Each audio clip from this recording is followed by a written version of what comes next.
Helo, gobeithio bod chi gyd yn iawn. Wel, stori heddiw yw Pobl y Pants o'r Gofod.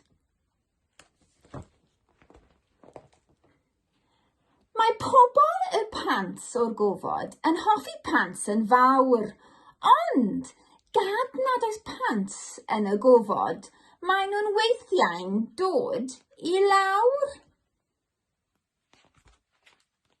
I lawr i'r ddaear fawr a'r wyb, na, nid mwyn cwrdd â ti, ond mwyn chwilio ym mhob man am bant dy rai di a fi.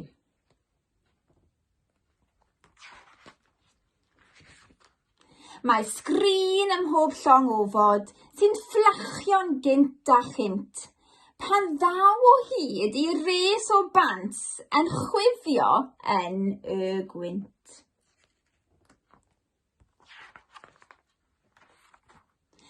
Ac ar ôl hedfan dros y tŷ a glanio yn yr ardd, y maen nhw'n dweud, "O, dacw nhw yn llon, ond dyn nhw'n hardd."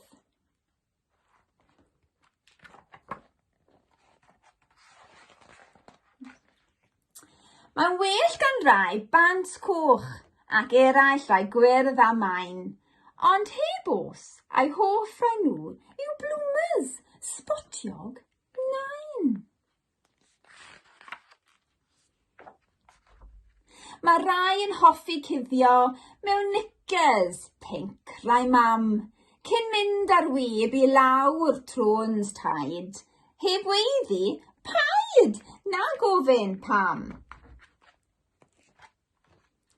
Ac wedyn maen nhw'n cyfri faint sy'n medru mynd a ras a mewn i'r trôns o un i un heb wthio rhywun mas. Mae rai yn eu llong ofod yn hedfan i pants uwch ben, tra bod un neu ddau'n cael ras a'i pants nhw ar eu pen.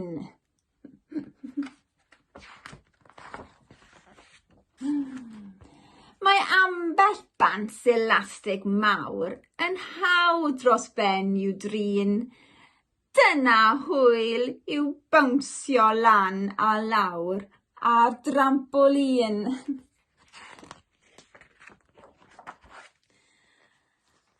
Os welwch chi bants yn diflannu, nid ci drws nesaf fydd ar fai, ond lladron sy'n ryfedd o amlwg. Ie, pobl y pants a neb llai.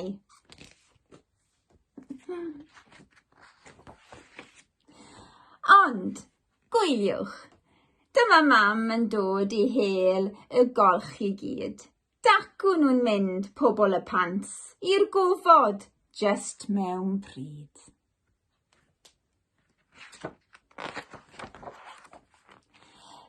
Felly, pan fyddi di yn gwisgo rhwg o hyn ymlaen, rhag ofn fod un yn llycian tu fewn i dy bants bach glân.